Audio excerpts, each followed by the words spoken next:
সর্বোচ্চ নেতা Ayatollah Ali খামেনির মৃত্যুতে ইরান জুড়ে নেমে এসেছে শোকের ছায়া। 1 মার্চ দেশটির পক্ষ থেকে সর্বোচ্চ নেতার মৃত্যুর খবর নিশ্চিত করা হয়।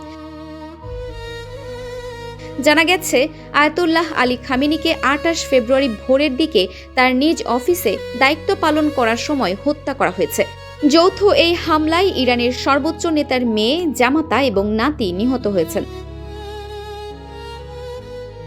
যুক্তরাষ্ট্র ও ইসরায়েলের হামলায় পুরোপুরি ধ্বংস হয়ে গেছে খামেনির প্রাসাদ।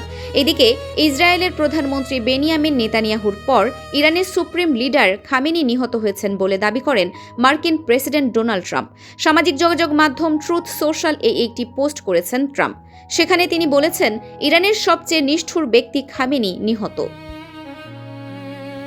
Arefin Farha, desk report, DSK TV।